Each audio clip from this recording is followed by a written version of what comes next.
पुण्याला आता. तुला पुण्याला चालली.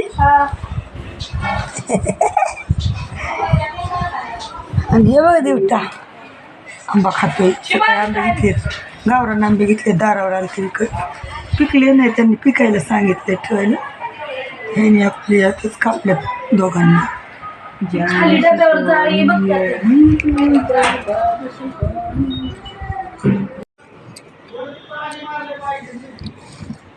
चिवडा आणि मला दिला खायला.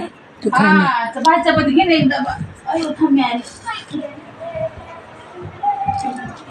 नवीन चप्पल घालायची आली. आंबे घेतले सकाळी.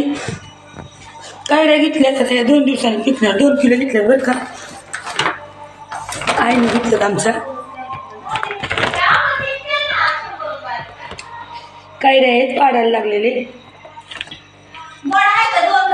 सिद्धिताई आणि आरोही गेली पुण्याला. तर काही कर म्हणा. हे दोघं बसले फोन बघत त्या रूममध्ये. काहीच कर म्हणा आज. आणि आम्ही पण चाललो आता उद्या मुंबईला. उन्हाळा तर भरपूर आहे बाबा आमच्या इकडं. भरपूर ऊन आहे इथं पण. आत्ताच आईने टी व्हीला बातम्या बघितल्या.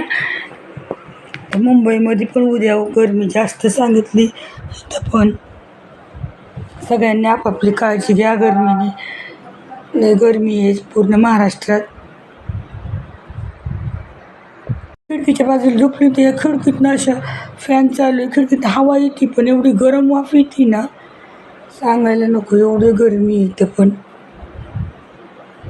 भरपूर गरमी आहे. काळजी घ्या सगळ्यांनी आपली.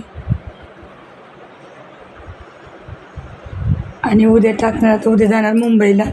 तर उद्यापासून मुंबईचे ब्लॉग असणार आहे.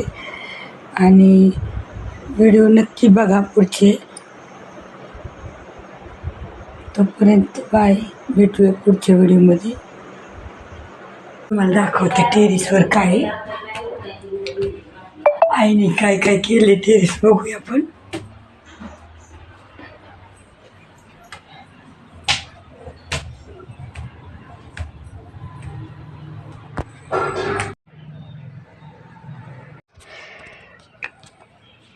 हे बघा गहू भिजायला घातली होती आईने 5-6 दिवस झाले. रोज त्याच्यातलं पाणी बदलून टाकत होती. आम्हाला तर माहीत पण नव्हतं. काल रात्री माहीत झालं.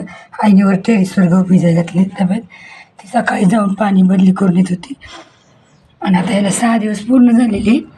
आज हे बघा स्वच्छ धुतलेत तिने. तिथे उन्हात जाईन तेव्हा इकडे धुतले नळ पाईप लावून त्या टाकीत ना. आता हे संध्याकाळी वाटायचे म्हणजे पिळायचे आणि सकाळी कुरड्या करायच्या. उद्या आहे कुरड्याचा म्हणजे उद्या तर आम्हाला जायचं आहे. तर सकाळी लवकरच करावं लागणार आहेत कुरड्या. तशा पहिल्या केलेल्या आहेत सिद्धिताईनी. सिद्धिताई पण गेली आज पुण्याला. तर हे उद्या सकाळी आईलाच करावं लागणार आहे. थोडीफार करेन म्हणजे तशी मी मदत.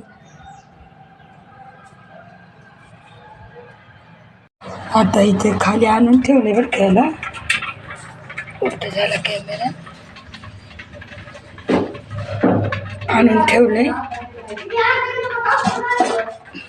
तुझ्या मनाने. हां करणार कोणाच एवढं. तसं लिंबू शरबत केलंय आणि म्हणलं दिलं बरं का. आता मी राहिली त्याची. आता कसं थंडीचं मस्त असं नाही का.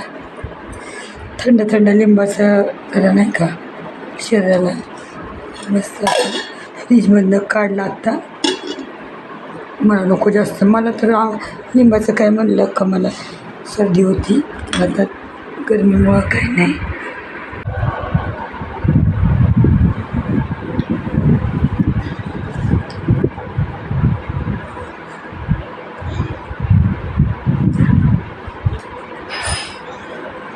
मस्त असं लिंबू सरबत. थंड वाटायला लागलं. आम्ही उद्या जाणार आहे म्हणून आईने बघा फळाच्या गाड्या घातल्या.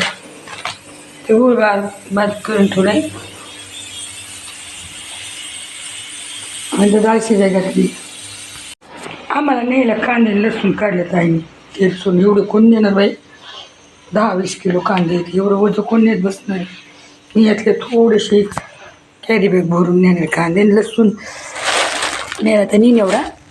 कांदे नाही बाबा एवढे. किती कांदे किती वजन घ्यायचं